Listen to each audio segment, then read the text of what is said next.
चलिए गाइस, शुरू करते हैं एजेटोपिक मिक्सचर से। First of all will talk about the properties of azeotropic mixtures. Sometimes some binary solution form azeotropic mixture at a particular composition. Now this is so much important. जब आप ऐसे solution लेते हैं जिसमें solute और solvent आपने डाल रखा है और एक ही solute और एक ही solvent है, यानी कि binary solution है, तो एक particular composition पे वो azeotropic mixture form करते हैं particular कॉम्पोजिशन पे। Now this is so much important. मैं आपको एग्जांपल दूंगा कि ऐसे ही एजेटोपिक मिक्सचर फॉर्म नहीं होते हैं, उनमें सोल्यूट और सॉल्वेंट का जो कंपोजिशन है वो बहुत ही स्पेसिफिक होता है, उसके बाद एजेटोपिक मिक्सचर यहाँ पर बनते हैं। और क्या खास बात होती है एजेटोपिक मिक्सचर में कि एजेटोपिक मिक्सचर को डिस्टिलेशन से अलग कर पाना बहुत ही मुश्किल होता है और सोल्यूट और सॉल्वेंट दोनों एक ही टेम्परेचर पर बॉईल होना शुरू हो जाते हैं। Now this is so much important. आगे पढ़ते हैं। These azeotropic mixtures have same composition in liquid and vapour phase. Now this is so much important.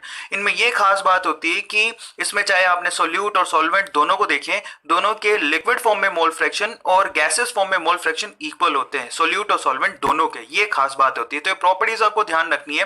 First of all तो एक पर्टिकुलर कंपोजिशन पे एजेटोपिक मिक्सचर बनता है।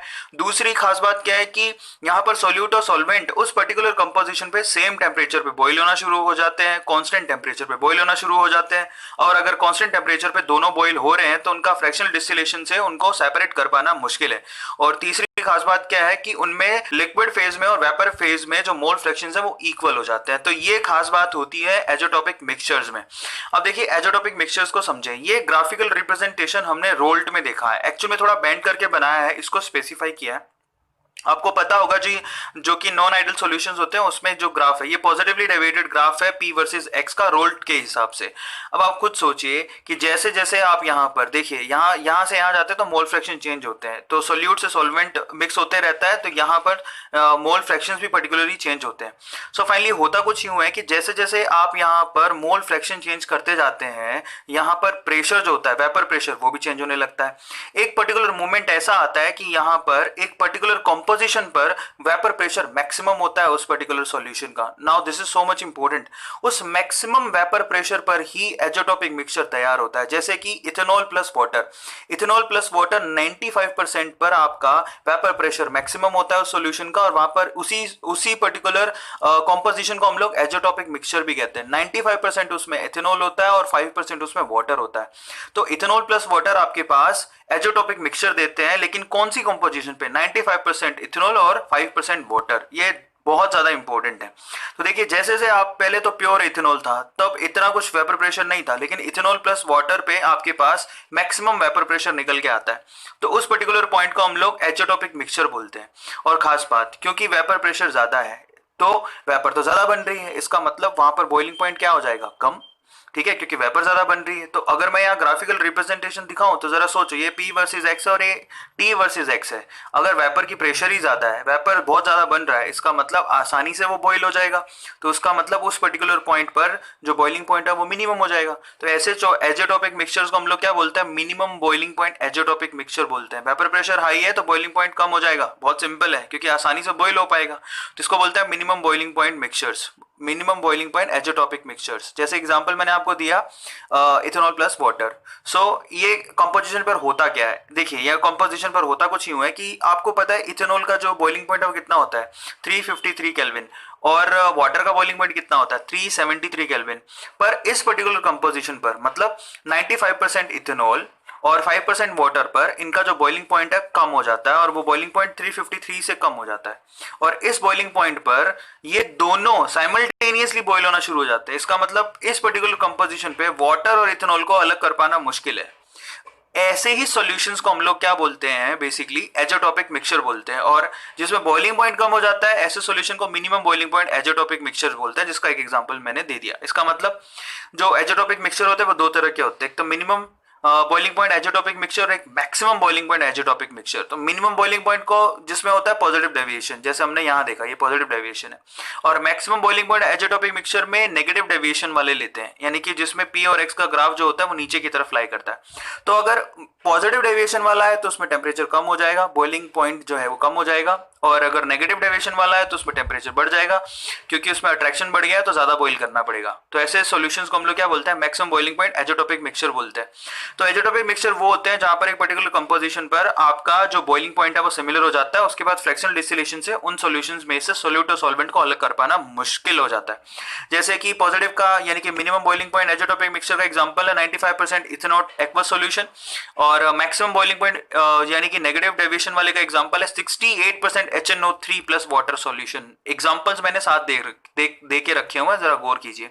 सो these are called azeotropic mixtures. अब हम चलते हैं नेक्स्ट हमारे पास प्रॉपर्टी कोलिगेटिव प्रॉपर्टी पर।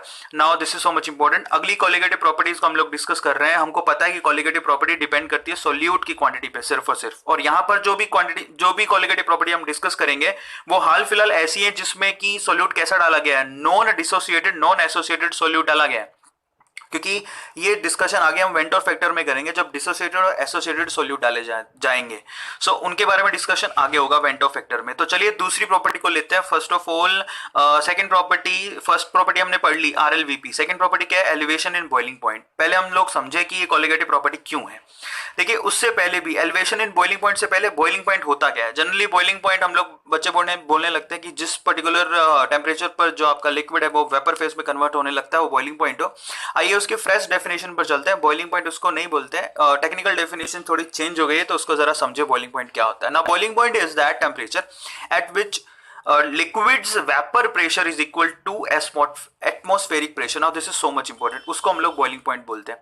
देखिए बॉइलिंग पॉइंट वो कहलाता है जिसमें लिक्विड का जो वेपर प्रेशर है वो उसके एटमॉस्फेरिक प्रेशर के बराबर हो जाए तो बॉइलिंग पॉइंट कहलाता है। फर्स्ट ऑफ और सॉल्वेंट लिया, मान लो पानी ले लिया, तो पानी के अंदर हमको पता है कि पानी जो है बेसिकली 100 डिग्री सेल्सियस पे बॉईल हो जाता है। चलो सॉल्वेंट ले लिया A और अभी 25 डिग्री सेल्सियस पर है, और हम जानते हैं कि जरा ध्यान से देखो 25 डिग्री सेल्सियस पर इतना तो कुछ वेपर नहीं होगा, लेकिन आप जैसे इसको बॉईल करना शुरू करेंगे तो वेपर बनना शुरू हो जाएगा। अगर वेपर प्रेशर 1 एटमॉस्फेयर के बराबर हो गया तो उसका बॉइलिंग पॉइंट होगा। अब आपने क्या किया, इसी पर्टिकुलर सॉल्वेंट में अचानक से आपने ये ब्लैक कलर वाले जो दिख रहे हैं आपको वो सोल्यूट भी डाल दिए। तो अब जरा सोचिए, जैसे आपने सोल्यूट डाला तो हुआ कुछ यूं कि यहाँ पर वेपर में कमी आ गई। खुद ही सोचिए कि सॉल्वेंट उतना तो अब वो वेपर नहीं बना पाएगा जितना ये प्योर वे में बना पा रहा था। तो अब इसको वेपर कितनी बनानी है ताकि इसका बॉइलिंग पॉइंट आ जाए। तो इसका बेसिकली हुआ क्या, जैसे ही सॉल्वेंट में आपने सोल्यूट को ऐड किया तो वेपर कम हो गई। अब इसको अपनी वेपर की प्रेशर एटमॉस्फेरिक प्रेशर के बराबर करने के लिए आपको ज्यादा हीट करना पड़ेगा।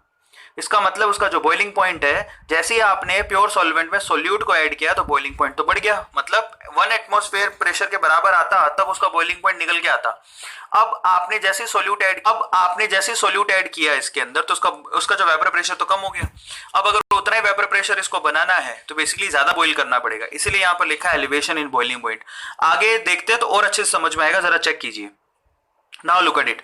हुआ कुछ यूं कि मान लेते ये जो लाइन है बेसिकली वो सॉल्वेंट की है। जब वो प्योर था तो आपने क्या किया, 25 डिग्री सेल्सियस से टेम्परेचर बढ़ाना शुरू किया। एक वक्त ऐसा आया कि जो वेपर प्रेशर है, देखिए ग्राफ किस किस के बीच में बना है, वेपर प्रेशर और टेम्परेचर के बीच में। जैसे जैसे आपने टेम्परेचर बढ़ाया वेपर की प्रेशर बढ़ने लगी। एक वक्त ऐसा आया कि इसकी जो वेपर की प्रेशर है 1 एटमॉस्फेयर के बराबर हो गई तो उसका बॉइलिंग पॉइंट था। तो ये पर्टिकुलर पॉइंट आपको दे रहा है बेसिकली सॉल्वेंट का बॉइलिंग पॉइंट, सही है। और सॉल्वेंट का बॉइलिंग पॉइंट कितना है, TB नॉट, प्योर वे में उसका TB नॉट मान लिया। अब अचानक से आपने क्या किया, इस पर्टिकुलर पॉइंट पर, पहले हम लोग थे ऊपर वाले पर्टिकुलर पॉइंट पर, ठीक है। अब अचानक से आपने इसके अंदर सोल्यूट ऐड कर दिया तो उसका वेपर प्रेशर कम हो गया। अब उतना ही वेपर प्रेशर बनाने के लिए आपने टेम्परेचर देना शुरू किया तो ज्यादा हीट किया और ज्यादा हीट करने से हुआ कुछ यूं कि जब इसका 1 एटमॉस्फेयर प्रेशर बना इस पर्टिकुलर पॉइंट पर, तब आपको इसका बॉइलिंग पॉइंट निकालना था। तो तब बॉइलिंग पॉइंट कितना निकल गया, TB। Now this is so much important. ये हुआ कैसे, यहाँ पर बॉइलिंग पॉइंट चेंज कैसे हो गया उस पर गौर कीजिए। जब ये प्योर था तब तो यहाँ पर आपको कम बॉइल करना पड़ा 1 एटमॉस्फेरिक प्रेशर बनाने के लिए। जब आपने इसके अंदर सोल्यूट डाल दिया तो ये नीचे आ गया इसका वेपर प्रेशर 25 डिग्री सेल्सियस पे, तब आपको ज्यादा बॉइल करना पड़ा 1 एटमॉस्फेरिक बनाने के लिए। सो फाइनली यहाँ पर हमें मालूम पड़ गया कि ये जो बेसिकली यहाँ पर जो डिफरेंस आ रहा है उसी को बोलते हैं change in boiling point, elevation in boiling point. यहाँ पर सोल्यूट ऐड करते ही सॉल्वेंट का जो बॉइलिंग पॉइंट है वो चेंज हो गया, मतलब पहले के मुकाबले ज्यादा हो गया। तो चलो ये डेल्टा TB की वैल्यू निकालते हैं कि चेंज आया कितना। तो हमें पता है कि TB की वैल्यू TB नॉट से ज्यादा है। सो यहाँ पर जो चेंज आया वो निकालेंगे TB माइनस TB नॉट। और वो किसके इक्वल होगा, क्योंकि ये जो चेंज आया वो किसकी वजह से आया, आप खुद ही सोचिए। आपने जब इसके अंदर सोल्यूट ऐड किया तो उसकी वजह से आया, तो यहाँ पर कॉन्सेंट्रेशन ऑफ सोल्यूट लिखा जाएगा। Now the change in boiling point is because of the concentration of solute. अगर आपने सोल्यूट नहीं डाला होता तो ये चेंज आता नहीं आता। अब यहाँ पर कॉन्सेंट्रेशन में कुछ भी ले सकते थे, हम लोग ऐसी क्वांटिटी लेते हैं जो टेम्परेचर इंडिपेंडेंट हो, तो यहाँ पर मोलालिटी को लिया जाता है, small M. Now this is so much important. So delta TB which is equals to TB minus TB not is directly proportional to molality of the solution. अब फाइनली जरा चेक करिए, delta TB is equals to, जब proportionality sign हटाते हैं तो हम लोग constant लगाते हैं, so delta TB is equals to KB into small M. अब यहाँ पर केबी क्या है, that is molar elevation constant. इसकी वैल्यूज आपको ऑलमोस्ट एग्जाम में दी हुई होती है, it is a constant for any solution. अब यहां से क्या करते हैं, स्मॉल एम का वैल्यू रख देते हैं। स्मॉल एम क्या है, मोलालिटी। मोलालिटी कैसे निकालते हो, that is moles of solute divide bye पर केजी वेट ऑफ सॉल्वेंट। तो मोल कैसे निकालते हैं, the mass of solute divide by molar mass of solute divide bye into पर केजी वेट ऑफ सॉल्वेंट। तो यहां से हमारे पास डेल्टा टीबी का क्या आ गया, फॉर्मूला आ गया। So this is most important formula जिसके थ्रू आप डेल्टा टीबी की वैल्यू निकाल सकते हो गाइस। सो फाइनली जरा चेक कीजिए यहाँ पर, अगर आप इस फॉर्मूले को ध्यान से देख रहे हैं तो यहाँ से ये एम यानी कि मोलर मास, अगर आपको सोल्यूट नहीं दिया हो और अगर सोल्यूट का मोलर मास निकालना हो और बाकी चीजें दी हुई हो तो यहाँ पर मोलर मास का फॉर्मूला आप डिराइव कर सकते हैं, that is molar mass is equals to molar elevation constant into weight of solute divide by change in temperature और boiling point into weight of solvent in KG. Now this is so much important. So guys मैं repeat करवा देता हूं, इसी फॉर्मूले से MM यानी कि मोलर मास ऑफ सोल्यूट निकल के आया, इसको उस तरफ ले जाइए। सो फाइनली जब इसको उस तरफ लेकर जाएंगे तो डेल्टा टीवी नीचे आ जाएगा, और यही हमने यहाँ पर किया है। नाउ डेल्टा टीवी नीचे आ गया, so this is KB into W of solute divided by delta TB into W of KG of solvent. So ये फॉर्मूला निकल के आया हमारे पास मोलर मास ऑफ सोल्यूट का। अगले लेक्चर में हम लोग क्या करेंगे, डिप्रेशन इन फ्रीजिंग पॉइंट को पढ़ेंगे, which is quite similar to elevation in boiling point, क्योंकि फॉर्मूला ऑलमोस्ट सिमिलर है, सिर्फ फर्क आएगा केबी और केएफ के बीच में, और कोई भी फर्क नहीं है। So stay tuned with me guys. Arvind Arora यानी कि मुझे आप फर्स्ट ऑफ ऑल फॉलो जरूर कर लीजिए अनअकैडमी प्लेटफॉर्म पे, ताकि ऐसे ही अच्छे अच्छे कोर्सेज मैं आप लोगों के लिए लेके आ सकूं गाइस। सो नेक्स्ट वीडियो में हम लोग मिलते हैं, डिप्रेशन इन फ्रीजिंग पॉइंट को पढ़ते हैं। हालांकि मैंने यहाँ डेफिनेशन लिख रखा है, लेकिन हम लोग अगले लेक्चर में इसको कंप्लीट करेंगे। So till then thank you so much guys for supporting me. आप मुझे यूट्यूब पे भी सब्सक्राइब कर सकते हैं, मेड इजी केमिस्ट्री के नाम से मेरा चैनल है। Thank you.